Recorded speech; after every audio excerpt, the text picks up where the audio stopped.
जय हिंद बच्चे लोग, सब लोग ठीक हैं? ओके, हमारा पॉलिटी में क्या चल रहा था बच्चे? मूल अधिकार।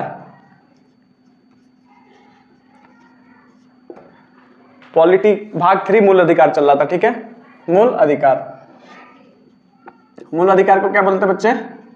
फंडामेंटल राइट, ठीक है। ये कहां से कहां तक था बच्चे? 12 से लेकर 35 तक, ठीक है। मूल अधिकार क्या क्या था बच्चे? देख लेते हैं एक बार जल्दी जल्दी। समता या समानता का अधिकार, समता या समानता का अधिकार कहां से कहां तक था बच्चे? 14 से लेकर 18 तक, ठीक है। उसके बाद बच्चे क्या था बताइए? स्वतंत्रता का अधिकार, ये कहां से कहां तक था बच्चे? 19 से लेकर 22 तक, है ना। उसके बाद से बच्चे क्या था? शोषण के विरोध अधिकार, ये कहां से कहां तक था बच्चे? 23 और 24। बताइए आगे, बताइए आगे क्या था बच्चे? बताइए। इसके आगे धार्मिक स्वतंत्रता का अधिकार था, ये कहां से कहां तक था बच्चे? बताइए। 25 से लेकर 28 तक, ठीक है। इसके आगे क्या था बच्चे? शिक्षा एवं संस्कृति का अधिकार, ये कहां से कहां तक था बच्चे? 29 से लेकर 30 तक, ठीक है। उसके बाद क्या था बच्चे? बताइए। संवैधानिक उपचार था, संवैधानिक उपचार का अधिकार था,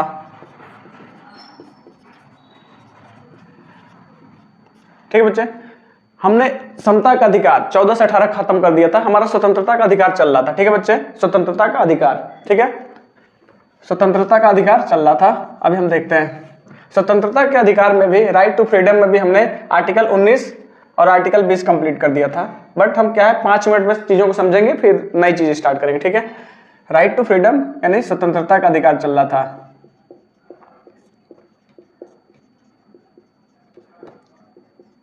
कहां से कहां तक बच्चे? आर्टिकल 19 से लेके 22 तक, ठीक है। आर्टिकल 19 देखते हैं बच्चे। आर्टिकल 19 में हमने क्या देखा था? आर्टिकल 19 में क्या देखा था बच्चे? बताइए आप लोग एक एक करके। आर्टिकल 19 में 7 प्रकार की स्वतंत्रता की चर्चा की गई है बच्चे, हमने बताया था, ठीक है। सबसे पहले क्या था? अभिव्यक्ति की आजादी थी, ठीक है।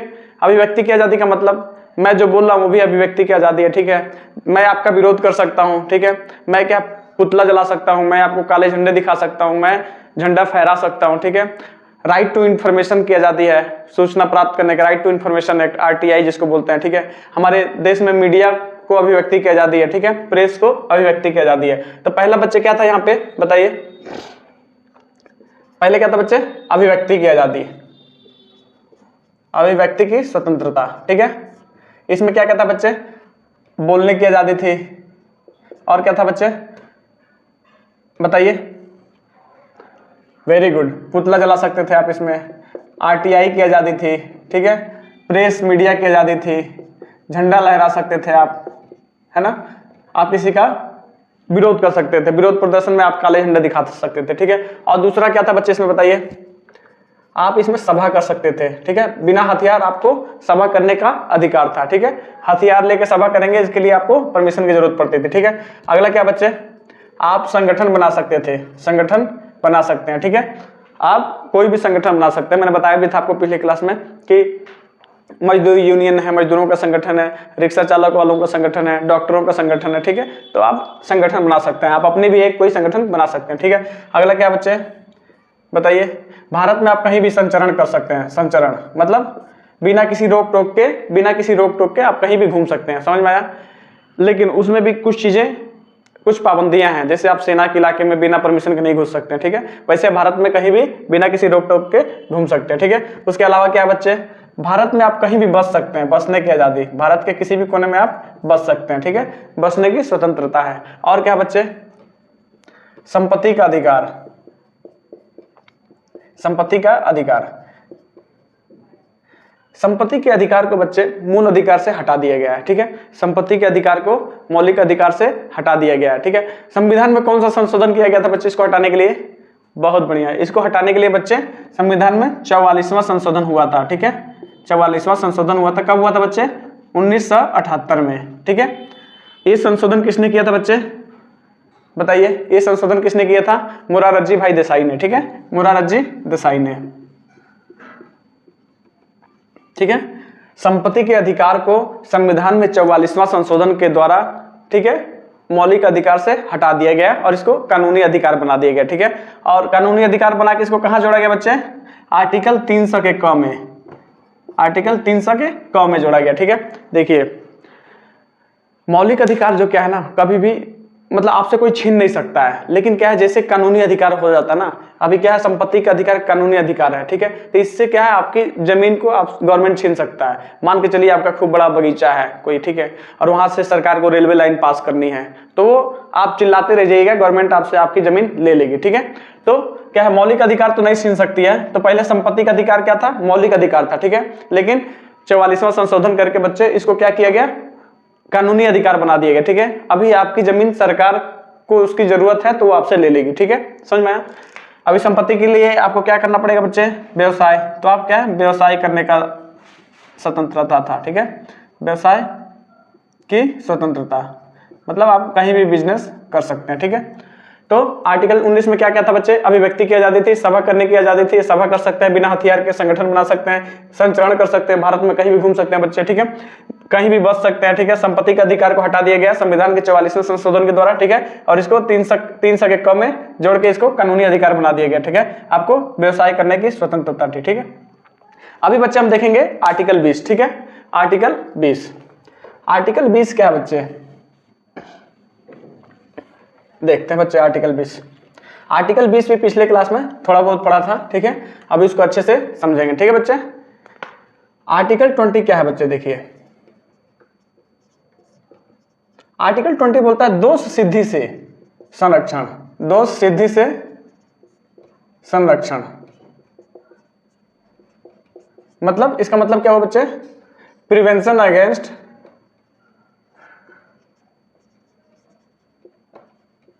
प्रिवेंशन अगेंस्ट बताइए कन्विक्शन। आर्टिकल 20 में क्या है बच्चे? दोष सिद्धि से संरक्षण, ठीक है। आपको ऊपर दोष जो है उस लगने से आपको संरक्षण देता है, प्रिवेंशन अगेंस्ट कन्विक्शन। इसमें बच्चे 2-3 बातें कही गई थी, ठीक है, पिछले क्लास में भी बताया था, फिर से रिवाइज करेंगे, ठीक है। इसमें क्या क्या बताया गया था बच्चे? जो सजा है आपको, जो सजा है आपको उसी टाइम के कानून के अनुसार दिया जाएगा, ठीक है। सजा जो है आपको उसी टाइम के कानून के अनुसार दिया जाएगा, ठीक है। इसका एग्जांपल भी दिया था। मान लीजिए आपने 2004 में कोई क्राइम किया है, तो जो सजा जो है ना 2004 के टाइम पे जो कानून था उसी के अनुसार दिया जाएगा, ठीक है, ना कि पहले और ना ही बाद के कानून से। समझ में आया? मान के चलिए 2004 में चोरी की सजा 4 साल की थी, ठीक है, और आपको सजा मिल रही है 2010 में जाकर, ठीक है।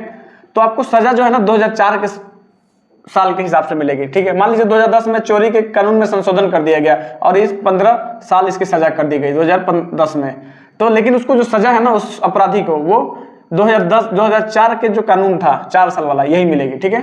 तो कहने का मतलब है जब अपराध किया था उसी टाइम के हिसाब से उस व्यक्ति को सजा मिलेगी, ठीक है। समझ आए बच्चे? सजा उसी टाइम के कानून के अनुसार मिलेगी, ना ही पहले की और ना ही बाद की, ठीक है बच्चे। अगला क्या बोलता है? एक गलती की एक सजा, मतलब आपने एक गलती किया है तो आपको एक ही सजा मिलेगी, ठीक है। इसमें और भी 2 बातें कही गई हैं बच्चे, ठीक है। मान के चलिए कि आपका कोई केस है, वो कोर्ट में पेंडिंग है, कोर्ट में उसका ट्रायल चल रहा है, ठीक है, तो आपको तब तक दोषी करार नहीं दिया जाता जब तक आपका केस की सुनवाई चल रही है, आपका केस पेंडिंग पड़ा है, तब तक आपको अपराधी नहीं बोला जा सकता है, ठीक है। अपराध सिद्ध होने से पहले आपको अपराधी नहीं कहा जा सकता है। समझ में आया बच्चे? एक गलती की एक सजा, ठीक है। मान लीजिए आपने कोई एक अपराध किया है, ठीक है, और आप उसकी सजा काट चुके हैं, तो आपका सजा कंप्लीट होने के बाद, आपकी सजा कंप्लीट हो गई, उसके बाद भी आपको अपराधी नहीं कहा जाएगा, ठीक है। समझ में आया बच्चे? पहला क्या था बच्चे इसमें? मतलब सजा जो है उसी वक्त के कानून के हिसाब से दिया जाएगा। दूसरे में क्या था? एक गलती की एक सजा, ठीक है। मतलब समझ में आया ना बच्चे? आपने एक गलती है तो एक ही सजा दी जाएगी आपको, ठीक है। और क्या था बच्चे इसमें? समझ में आया? एक गलती की एक सजा, ठीक है। अगला देखते हैं बच्चे इसमें और क्या था? आप अपने खुद की गवाही नहीं दे सकते हैं। मान लीजिए आप अपराधी हैं, ठीक है, तो आप अपने ही लिए गवाही नहीं दे सकते हैं, ठीक है, वो वैलिड नहीं होगी। समझ में आया? मतलब गवाही क्या है? खुद के लिए गवाही नहीं दे सकते हैं, खुद के लिए गवाही नहीं दे सकते, ठीक है, समझ आए बच्चे। अच्छा, तो तूने ये बताओ 2 मर्डर किया तो तुमको 2 सजा मिलेगी ही, पहले मर्डर में पहली सजा, दूसरे मर्डर में दूसरी सजा, ठीक है। ये मत सोचना कि दोनों मर्डर का एक ही सजा होगा, नहीं, एक मर्डर का एक सजा, फिर दूसरे मर्डर का भी दूसरा सजा, ठीक है, ज्यादा स्मार्ट मत बन, ओके, समझ आए बच्चे। आर्टिकल 20 में क्या क्या बोला गया है, सजा उस टाइम के कानून के अनुसार दिया जाएगा, समझ आए बच्चे। दूसरा, एक गलती की एक सजा, ठीक है। इसी में बोला गया बच्चे कि यदि आपका केस कोर्ट में चल रहा है, ठीक है, कोर्ट में उसका ट्रायल चल रहा है, तो जब तक न्याय नहीं आ जाता है, जब तक उसका न्याय नहीं आ जाता है, आपको अपराधी नहीं बोला जाएगा, ठीक है बच्चे। और यदि आपने इस गलती की सजा काट चुके हैं, आपका सजा कंप्लीट हो गया, उसके बाद भी आपको अपराधी नहीं बोला जा सकता है। इसका दुरुपयोग बहुत होता है, हमारी जो भारत की मीडिया है बच्चे, इसका बहुत ही दुरुपयोग करता है। मान लीजिए किसी के ऊपर एलिगेशन लगता है, मीडिया वाले क्या है, अभी उसकी जांच कब होगी, कब कोर्ट उसका न्याय देगा, उससे पहले उसको व्यक्ति को अपराधी मीडिया ठहरा देती है, ठीक है, जो कि बहुत गलत है, ऐसा नहीं होना चाहिए, समझ में आया बच्चे। तीसरा क्या बच्चे, गवाही, आप अपने लिए खुद के लिए गवाही नहीं दे सकते हैं, समझ में आया बच्चे। चलिए आगे देखते हैं आर्टिकल 21, ठीक है। आर्टिकल 21 बहुत ही इंपॉर्टेंट है, ठीक है, ध्यान से सोचिएगा। आर्टिकल 20 और आर्टिकल 21 को देखिए, मौलिक अधिकारों को बच्चे, मौलिक अधिकार जो है हमारे, ये आपातकालीन स्थिति में, ठीक है, इसको सस्पेंड किया जा सकता है, कुछ समय के लिए इसको हटाया जा सकता है। लेकिन आर्टिकल 20 क्या था बच्चे, दोष सिद्धि से संरक्षण। आर्टिकल 20 एंड आर्टिकल 21 को हम आपातकालीन स्थिति में भी नहीं हटा सकते हैं, समझ में आया बच्चे। तो आर्टिकल 21 देखते हैं, आर्टिकल 21 क्या बोलता है। आर्टिकल 21 है क्या बच्चे, प्राण एवं दैहिक स्वतंत्रता, दैहिक स्वतंत्रता, इंग्लिश में क्या बोलता है बच्चे इसको, लाइफ एंड पर्सनल लिबर्टी, ठीक है, लाइफ एंड पर्सनल लिबर्टी। बच्चे लाइफ क्या है, लाइफ क्या चीज है बच्चे, देखिए, कोई भी आपके जीवन को नहीं छीन सकता है, कोई आपके प्राण को ले सकता है क्या, कोई आपकी जिंदगी को नहीं छीन सकता है, इवन आप खुद भी अपनी जिंदगी को नहीं छीन सकते हैं, ठीक है। मान लीजिए आपने आत्महत्या की कोशिश की, ठीक है, तो देखिए आत्महत्या किया और मर गए तो फिर कोई बात ही नहीं, वो चैप्टर ही क्लोज हो जाएगा। लेकिन इन केस आप जिंदा रह गए, ठीक है, आत्महत्या करने के बाद आप जिंदा रह गए, तो फिर आपको से कोर्ट पूछेगा कि आप क्यों मरना चाह रहे थे। आर्टिकल 21 आपने पढ़ा नहीं है, प्राण एवं दैहिक स्वतंत्रता आपने पढ़ा नहीं है, आर्टिकल 21, ठीक है। मर गए तो फिर तो फाइल क्लोज, लेकिन जिंदा है तो आपसे कोर्ट पूछेगी कि आप क्यों मरना चाह रहे थे, समझ में आया बच्चे। तो कहने का मतलब है कि आप आर्टिकल 121 के तहत आप किसी की, आपका कोई प्राण, आपकी कोई जिंदगी नहीं छीन सकता, कोई आपकी जिंदगी नहीं ले सकता, समझ में आया। आप आत्महत्या नहीं कर सकते, आत्महत्या नहीं कर सकते, समझ में आया। प्राण एवं दैहिक स्वतंत्रता के अनुसार आर्टिकल 21 में यही बोला गया है कि आपकी जिंदगी, आपका जीवन कोई नहीं छीन सकता है, नहीं ले सकता है, ठीक है। आप आत्महत्या नहीं कर सकते, ठीक है।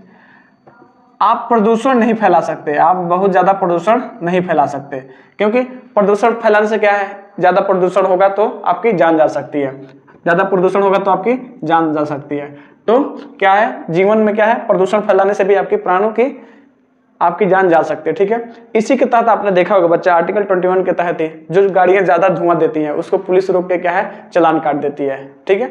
तो प्रदूषण नहीं फैलाना है आपको। और क्या है, 21 के तहत प्राण और जिंदगी की स्वतंत्रता के तहत आपके हेल्थ का भी ध्यान रखा जाता है, गवर्नमेंट आपके हेल्थ की ध्यान दी जाती है, ठीक है। इस हेल्थ के तहत ही आपको हेलमेट की अनिवार्यता की गई है कि आप गाड़ी चलाते वक्त हेलमेट पहनना है, और गाड़ी 4 व्हीलर चलाते वक्त आपको सीट बेल्ट की जरूरत है, ठीक है। हेल्थ के तहत ही बच्चे, अभी कोरोना महामारी के दौरान आप सभी को इंजेक्शन लगाया गया कि नहीं लगाया गया, लगाया गया, ठीक है, समझ में आया। अब ये हो गया। अभी बच्चे देखते हैं पर्सनल लिबर्टी, ठीक है। ये बताइए बच्चे, मैं पढ़ा रहा हूँ, दिन भर पढ़ा रहा हूँ, ठीक है, ज़्यादा मेंटली, ठीक है, मेंटली भी थक रहा हूँ, फिजिकली भी थक रहा हूँ, तो ये बच्चे बताइए हमको एकांत में रहने का मन करेगा कि नहीं करेगा, करेगा, ठीक है। तो पर्सनल लिबर्टी के तहत मैं एकांतवास में रह सकता हूँ, एकांतवास में रहने की स्वतंत्रता है, समझ में आया बच्चे। एकांतवास में मुझे रहने की स्वतंत्रता है, उसे कोई नहीं छीन सकता, मैं अकेले रह सकता हूँ मेंटली शांति के लिए, ठीक है। दूसरा, मुझे विदेश में घूमने का मन है तो मैं जा सकता हूँ, विदेश भ्रमण की स्वतंत्रता, ठीक है। मुझे मन करेगा तो विदेश जाऊंगा, मन करेगा तो अमेरिका जाऊंगा, जहां मन करेगा घूम सकता हूं, ठीक है। तो ये हमारे पर्सनल लिबर्टी के तहत आता है, समझ में आया बच्चे। मेनका गांधी के तहत एक ऐसा ही हुआ था, एक बार उनके पासपोर्ट को रोक दिया गया था एयरपोर्ट से, ठीक है। फिर इसकी हियरिंग सुनी थी तो सुप्रीम कोर्ट ने एक जजमेंट दिया था कि यदि इनके ऊपर कोई आपराधिक मुकदमा दर्ज नहीं है तो मेनका गांधी को विदेश जाने का पूरा हक है, क्योंकि आर्टिकल 21 क्या बोलता है बच्चे, पर्सनल लिबर्टी के तहत वो क्या है, विदेश जा सकती हैं यदि आपके ऊपर कोई आपराधिक या कोई मुकदमा दर्ज नहीं है। समझ में आया बच्चे। और क्या बोलता है बच्चे, तो पर्सनल लिबर्टी में और बच्चे क्या हो सकता है, निजता का अधिकार। निजता मतलब राइट टू प्राइवेसी, निजता। इसके मतलब क्या है, आपकी जो पर्सनल जानकारी है उसको गोपनीय रखा जाएगा, ठीक है। आपकी निजी जानकारी को किसी के साथ शेयर नहीं किया जाएगा, ठीक है। मान के चलिए आप कहीं फोन कर रहे हैं, ठीक है, फोन आपके कॉल को रिकॉर्ड किया जा सकता है, ठीक है, तो भी एक अपराध है, आपके कॉल को कोई रिकॉर्ड नहीं कर सकता है। आजकल के जो फोन आ रहे बच्चे, उसमें जैसे ही कोई रिकॉर्ड करता है तुरंत फोन बोलता है कि your call has been recorded, जैसे आप सुनाई दे तुरंत काट दीजिए, ठीक है, समझ में आया। तो आपके कॉल को भी कोई रिकॉर्ड नहीं कर सकता है। आपकी निजता का मतलब क्या है, राइट टू प्राइवेसी, आपकी जानकारी को कोई शेयर नहीं किया कर सकता है, ठीक है, आपकी जानकारी को गोपनीय रखा जाएगा। समझ आया बच्चे। उसके बाद क्या है बच्चे, व्यभिचारी क्या बोलते हैं, अडल्ट्री में क्या होता है बच्चे, देखिए एक क्या है बच्चे, जो 497 है ना बच्चे, उसको खत्म कर दिया गया। अडल्ट्री जो है, अडल्ट्री के तहत 497 को खत्म कर दिया गया। इसमें क्या है, यदि कोई शादीशुदा महिला है, ठीक है, अपने पति के अलावा वो किसी और पति के प्रति या किसी और मर्द के प्रति उसका अट्रैक्शन है, उसका अफेयर है, तो वो कर सकती है, उसको अधिकार मिल गया है किसके, अडल्ट्री के तहत। समझ आया बच्चे। पहले क्या होता था बच्चे, लेकिन ये क्या है, ये आज के डेट में बच्चे तलाक का, डाइवोर्स का सबसे बड़ा रीजन ये बनता जा रहा है। समझ आया बच्चे। कोर्ट ये बोलती है कि यदि ये सिद्ध हो जाता है तो हम तलाक दे देंगे। समझ आया बच्चे। अडल्ट्री के तहत यदि किसी महिला का किसी अन्य पुरुष के साथ यदि अट्रैक्शन बढ़ता जा रहा है तो वो कर सकती है, उसका अधिकार है। समझ आया बच्चे। पहले क्या है, पहले ऐसा नहीं होता था। इसके तहत क्या हुआ, 497 को खत्म कर दिया गया। समझ में आया। तो आर्टिकल 21 जो है बच्चे, ये क्या है, कितना इंपॉर्टेंट है, प्राण, आपकी प्राणों की रक्षा करेगा, ठीक है। आप आत्महत्या नहीं कर सकते हैं, ज्यादा प्रदूषण नहीं फैला सकते, ज्यादा प्रदूषण फैलने से बच्चे आपकी जान जा सकती है। आपकी गाड़ी ज्यादा धुआं देगी तो कार्बन मोनोऑक्साइड रिलीज करेगा, जो कि जान के लिए खतरा है, ठीक है। इसी के तहत बच्चे पुलिस हमारी गाड़ी की चालान कर देती है। हेल्थ के तहत आपके हेल्थ, सरकार आपके हेल्थ की ध्यान रखेगी, ठीक है बच्चे। लिबर्टी में क्या है बच्चे, आप एकांतवास में रहना चाहे रह सकते हैं, विदेश जाना चाहे विदेश जा सकते हैं, घूम के आ सकते हैं, ठीक है। आपकी निजता जो है उसको गोपनीय रखा जाएगा, ठीक है। उस आपकी प्राइवेसी बिल्कुल सुरक्षित रहेगी। अब व्यभिचारी के तहत, अडल्ट्री के तहत यदि किसी महिला का किसी और मर्द के साथ यदि संबंध है तो वो कर सकती है, उसका अधिकार है, ठीक है। समझ में आया बच्चे। अभी देखते हैं बच्चे, इसी 21 के क में, इसी के 21 के क में बच्चे शिक्षा का अधिकार जोड़ा गया है बच्चे, शिक्षा का अधिकार, ठीक है। अच्छा बच्चे एक चीज और देखिए, ये निजता का अधिकार जो है ना बच्चे, कब जोड़ा गया, ये 2017 में। निजता का अधिकार को सुप्रीम कोर्ट ने 2017 में जोड़ा था बच्चे, ठीक है। समझ में आया। ये जो शिक्षा का अधिकार है इसको 21 के क में जोड़ा गया बच्चे, 21 के क में जोड़ा गया, ठीक है। शिक्षा के अधिकार को बच्चे संविधान में 86वां संशोधन करना पड़ा, 86वां संशोधन करके इसको जोड़ा गया, ठीक है। ये संशोधन कब हुआ था बच्चे, 2002 में, ठीक है। 2002 में संशोधन हुआ था, ठीक है। 21 के क में क्या हुआ, संविधान में 86वां संशोधन करके इसको 21 के क में जोड़ा गया शिक्षा के अधिकार में। शिक्षा के अधिकार में बच्चे 6 साल से लेकर 14 साल के बच्चों को गवर्नमेंट क्या है, मुफ्त शिक्षा देगी, हर सरकारी विद्यालय में मुफ्त शिक्षा देगी। देखिए इसको जोड़ा तो गया बच्चे 2002 में, लेकिन ये पूर्ण रूप से लागू हो पाया बच्चे 1 अप्रैल 2010 में, ठीक है। किसके तहत, सर्व शिक्षा अभियान के तहत, ठीक है, सर्व शिक्षा अभियान के तहत। बच्चे कहने का मतलब यह है कि इस शिक्षा का अधिकार में क्या है, जो भी इस देश का नागरिक है सबको शिक्षा का अधिकार है, ठीक है। अब गवर्नमेंट इसके लिए क्या करी, जो भी 6 से 14 साल के बच्चे हैं, 6 से 14 साल तक क्या है, गवर्नमेंट आपको फ्री शिक्षा देगी, ठीक है। गवर्नमेंट आपको क्या करेगी, फ्री शिक्षा देगी, ठीक है। सर्व शिक्षा अभियान के तहत आपको 6 साल से लेके 14 साल तक के उम्र के बच्चों को गवर्नमेंट क्या है, फ्री शिक्षा देगी। समझ आए बच्चे? तो आर्टिकल जो 20 एंड 21, आर्टिकल 20 और 21 को आपातकाल की स्थिति में भी नहीं हटाया जा सकता, ठीक है, ये एज इट इज रहेगा। समझ में आया प्राणी दैहिक स्वतंत्रता क्या है? चलिए अभी हम देखते हैं बच्चे आर्टिकल 22। आर्टिकल 22, आर्टिकल 22 बच्चे क्या है बताइए? आर्टिकल 22 क्या है? आर्टिकल 22 है बच्चे गिरफ्तारी से संरक्षण, गिरफ्तारी से संरक्षण।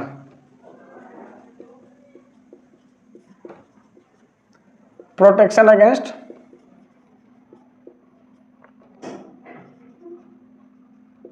अरेस्ट, प्रोटेक्शन अगेंस्ट अरेस्ट मतलब गिरफ्तारी से संरक्षण, ठीक है, गिरफ्तारी से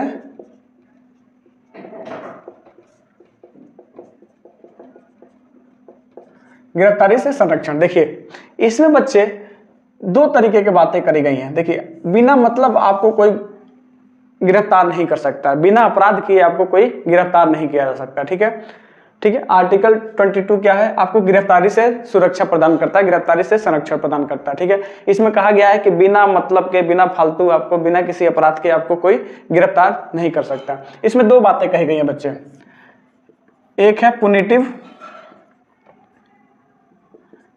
पुनिटिव डिटेंशन और एक है बच्चे प्रिवेंटिव डिटेंशन।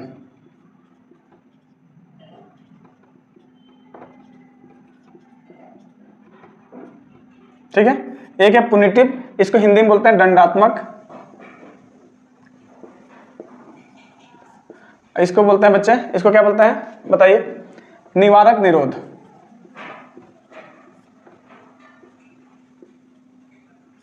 ठीक है, निवारक निरोध। बच्चे ये बताइए आप मेरे को कि ये जो पुनिटिव डिटेंशन है ये कब लगता है? ये अपराध हो जाने के बाद। ये आप पे कब लगेगा? अपराध के बाद। आपने अपराध कर दिया है उसके बाद ये लगेगा, ठीक है। पुनिटिव डिटेंशन क्या है? अपराध के बाद लगेगा। और ये क्या है? अपराध से पहले।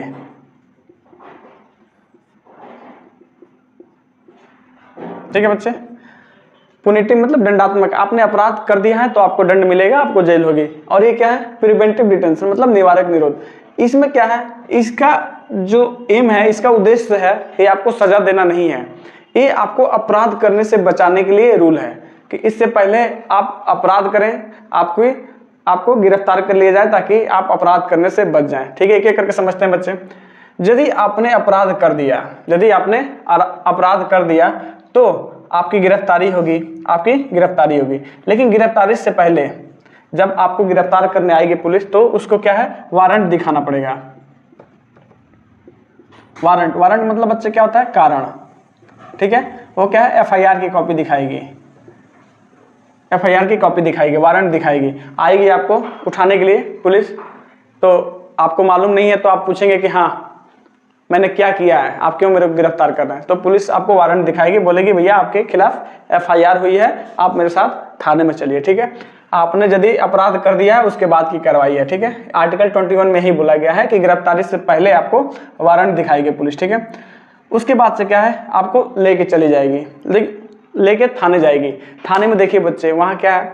ज़्यादा दिन तक आपको रख नहीं सकती है। क्यों? थाने में ना तो कोई मेस की व्यवस्था है, ना सोने की व्यवस्था है, ना ही बैठने की व्यवस्था है। तो क्या है? यहाँ पे आपको 24 घंटा से ज़्यादा नहीं रखेगी, मैक्सिमम आपको 24 घंटा रखेगी। ठीक है, लेकिन इस 24 घंटे में मान के चलिए आप सैटरडे को अरेस्ट हुए हैं, सैटरडे को पुलिस आपको शाम को उठाई है और अगले दिन संडे है, संडे के दिन छुट्टी होता है, तो ये जो 24 घंटा है ना, इसमें छुट्टी के दिन काउंट नहीं होते हैं। छुट्टी के दिन और यात्रा, ट्रेवलिंग टाइम, इसमें काउंट नहीं होगा। समझ में आया? मान के चलिए आपके यहाँ से डिस्ट्रिक्ट कोर्ट करीब 200 किलोमीटर दूर है, तो 200 किलोमीटर जाने में जो ट्रेवलिंग टाइम लगेगा वो काउंट नहीं होगा, प्लस छुट्टी के दिन काउंट नहीं होगा। समझ में आया? उसके बाद से क्या है? जो व्यक्ति, जो आपराधिक व्यक्ति है, जो गिरफ्तार हुआ है, उसको अपने मनपसंद का वकील रखने का अधिकार है। वो क्या है? अपने मन का वकील रखेगा। समझ आए बच्चे? जिसने अपराध कर दिया, अपराध करने के बाद अरेस्ट करने पुलिस आएगी तो बिना वारंट दिखाए उसको अरेस्ट नहीं कर सकती है। ठीक है, उसके बाद से 24 घंटा में उसको क्या है? जज के सामने पेश करना पड़ेगा। ठीक है, जज या मजिस्ट्रेट के सामने पेश करना पड़ेगा। इस 24 घंटे में यदि कोई छुट्टी के दिन पड़ जाता है, कोई और ट्रेवलिंग टाइम को काउंट नहीं किया जाता है। ये व्यक्ति जो है बच्चे वो अपने मनपसंद का वकील रख सकता है, ठीक है। उसके बाद से ये वकील क्या क्या करवा सकता है, ये वकील यदि अच्छा वकील रखा है आपने तो ये आपको जमानत दिला देगा। आपने अच्छा वकील किया है तो आपको जमानत दिला देगा, नहीं तो क्या हो जाएगा बच्चे, जज आपको न्यायिक हिरासत में भेज सकता है, न्यायिक हिरासत में, और नहीं तो क्या है, पुलिस रिमांड मिल सकती है आपको, पुलिस रिमांड। समझ आया? वकील अच्छा होगा तो आपको जमानत दिला देगा, और नहीं हुआ तो फिर जज जो है आपको न्यायिक हिरासत में भेज देगा, न्यायिक हिरासत में भेज देगा। यहाँ पे क्या है बच्चे, जैसे पुलिस आपको लेके जाएगी तो पुलिस क्या है, रिमांड मांगना चाहती है कि आप अपराधिक को मुझे दे दीजिए, हमको क्या है इससे और साक्ष्य सबूत इकट्ठा करना है। जज केस की जांच करेगा कि केस कितना बड़ा है, छोटा है या बड़ा है, उसके हिसाब से जज अपना डिसीजन सुनाएगा। यदि जमानत देने लायक रहेगा तो जमानत दे देगा और बोलेगा कि हर वीक आके आप हाजिर लगाइएगा थाने में, और अपराध ज़्यादा ही संगीन है तो फिर क्या करेगा, वो न्यायिक हिरासत में भेज देगा। पुलिस रिमांड में गया तो बहुत कुटाई करते हैं पुलिस वाले यहाँ पे, ठीक है। सबसे खतरनाक होता है पुलिस रिमांड, यहाँ पुलिस बहुत मारती है, समझ में आए बच्चे, ठीक है। तो पुनिटिव डिटेंशन में क्या बोला गया है कि अपराध के बाद यदि कोई व्यक्ति अपराध कर दिया है तो पुलिस को उसको अरेस्ट करने से पहले आपको वारंट दिखानी पड़ेगी, ठीक है। 24 घंटा से ज़्यादा वो थाने में नहीं बैठा सकता है, उसको 24 घंटे के अंदर क्या है, जज या मजिस्ट्रेट के सामने पेश करना होगा, ठीक है। और वहाँ पे उसको क्या है, न्यायिक हिरासत में भेजा जा सकता है, या जमानत मिल सकती है, या पुलिस रिमांड पे भेजा जा सकता है। देखिए, इस जमानत के भरोसे रहेंगे ना ये तो फंस जाएंगे। ये जमानत जो है ना, ये पूरा वकील पे डिपेंड करता है। इसके लिए क्या है, आपको जैसे पता चल गया कि आपके खिलाफ FIR हो गई है, तुरंत आप भागते हुए आप अपने नियरेस्ट जो आपका अदालत है, कोर्ट है, वहाँ जाइए, वहाँ से एक वकील को पकड़िए और तुरंत जज के सामने पेश हो जाइए, बोलिए कि हमको ऐसा ऐसा है, ये मेरे से हो गया है और मेरे को फंसाया जा रहा है, आप मुझे अग्रिम जमानत दे दीजिए। तो जज भी सोचेगा कि देखो ये खुद ही आके पेश हो गया, उसको दया आ जाएगी, वो क्या है, अग्रिम जमानत दे देगा। उसके बाद से आप अग्रिम जमानत लेके घर पे आ जाइए। जैसे घर आएंगे, पुलिस वाला आएगा आपके यहाँ, बोला आपकी गिरफ्तारी की वारंट मेरे पास है, आपके खिलाफ FIR है, आपको थाने चलना होगा। आप तुरंत उसको हंसते हुए दिखा लीजिए, ये देखिए अग्रिम जमानत, ठीक है। तो अग्रिम जमानत सबसे बेहतर होता है, ठीक है। यदि आपको पता चल गया आपके खिलाफ FIR हुई है तो आप अग्रिम जमानत ले सकते हैं। समझ आए बच्चे? उसके बाद से बच्चे क्या होता है इसमें देखते हैं, प्रिवेंटिव डिटेंशन में। ये अपराध से पहले, ये चीज क्या होता है अपराध से पहले, देखिए जब JNK में ना, जम्मू एंड कश्मीर में बच्चे, जम्मू एंड कश्मीर में जब आर्टिकल 370 हटाना था तो वहाँ के जितने भी अलगाववादी लीडर थे उनको क्या है, प्रिवेंटिव डिटेंशन के तहत उनको पहले ही हाउस अरेस्ट कर लिया गया था। इसका मतलब क्या होता है, जैसे 370 की जब बात हो रही थी तो वहाँ के नेता लोग आते थे, बोलते थे कि 370 हटाने से पहले हमारी लाशों से गुजरना होगा। मतलब ये क्या है, भड़काऊ बयान दे के वहाँ की आम जनता में आक्रोश पैदा करना वो लोग चाहते थे, और एक बार आक्रोश पैदा होता तो वहाँ पे क्या है, दंगा फसाद शुरू हो जाता, समझ गए। तो गवर्नमेंट ने क्या किया, उनको प्रिवेंटिव डिटेंशन के खिलाफ, मतलब इससे पहले वो कोई साजिश करें, कोई अपराध करें, प्रिवेंटिव डिटेंशन एक्ट के तहत उनको क्या है, हाउस अरेस्ट कर दिया, नजरबंद कर दिया, ठीक है। तो इसमें क्या है, हाउस अरेस्ट करा जा सकता है, ठीक है। इसमें किसी वारंट की जरूरत नहीं है। पुलिस आपको शक के आधार पर, ठीक है, उसको ये लग जाएगा कि हाँ आपसे कुछ खतरा हो सकता है, ठीक है, आपके बयानबाजी से कुछ पंगा हो सकता है, तो आपको अरेस्ट कर सकती है। इसमें किसी वारंट की जरूरत नहीं होगी, ठीक है। इसमें मैक्सिमम आपको 3 मंथ आपको हाउस अरेस्ट कर सकता है। इसमें कितना था, पुलिस कितना तक है, 24 घंटा, इसमें क्या है 3 मंथ आपको हाउस अरेस्ट कर सकती है, नजरबंद जिसको बोलते हैं। इसमें जेल में नहीं डालेंगे, यहाँ तो जेल भेज देगा यहाँ पे, लेकिन यहाँ जेल नहीं भेजता है। वो क्या है, हो सकता है आपके घर में ही आपको हाउस अरेस्ट कर दे, या हो सकता है किसी होटल में आपको बैठा दे, आपको यहाँ पे टाइम से खाना पीना सब मिलेगा, अच्छा खाना मिलेगा, अच्छा पानी मिलेगा, अच्छा सब कुछ मिलेगा, लेकिन यहाँ पे क्या है, कैदी वाला खाना मिलेगा, समझ में आया।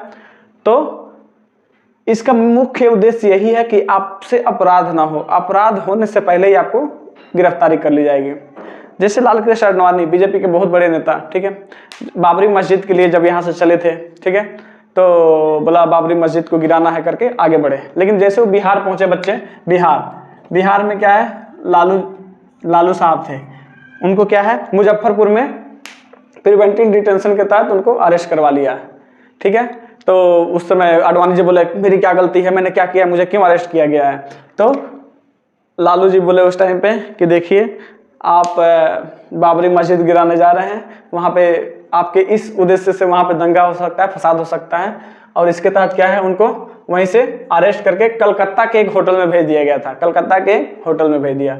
मान के चलिए अभी आप लोग एसएससी के एग्जाम देने जा रहे हैं और एसएससी के एग्जाम किसी कारण बस रद्द हो गया या कुछ धांधली हो गई, तो आप लोग ग्राउंड में आ गए, ग्राउंड में प्रदर्शन करने लगेंगे, वहाँ मैं आया तो आप लोग मेरी बात ज़्यादा सुनेंगे, तो पुलिस क्या करेगी, पुलिस को लगेगा कि मैं यहाँ पे कुछ भड़काऊँ बयान दे सकता हूँ, कुछ कर सकता हूँ, तो पुलिस सबसे पहले क्या है, मेरे को ही उठा लेगी। इसके लिए पुलिस क्या है ना, सिविल ड्रेस में आएगी, आपसे ही जानेगी कि आपका नेता कौन है, लीडर कौन है, और धीरे से खोपचे में लेके गाड़ी में लेके चल देगी। समझ में आया? तो पुनिटिव डिटेंशन क्या है बच्चे, ये अपराध के बाद की कार्रवाई है, और ये क्या है, प्रिवेंटिव डिटेंशन, निवारक निरोध, अपराध से बचाने के लिए। समझ में आया बच्चे? समझ में आया? चलो क्वेश्चन बताइए आप कि कौन से आर्टिकल को आपातकाल के दौरान भी नहीं हटाया जा सकता है, बताइए। आर्टिकल 20 एंड आर्टिकल 21, ठीक है। आर्टिकल 20 एंड 21 को आपातकालीन के दौरान भी नहीं हटाया जा सकता है। चलिए टाइम हो गया, चलिए आगे क्लास कल पढ़ेंगे, तब तक के लिए जय हिंद।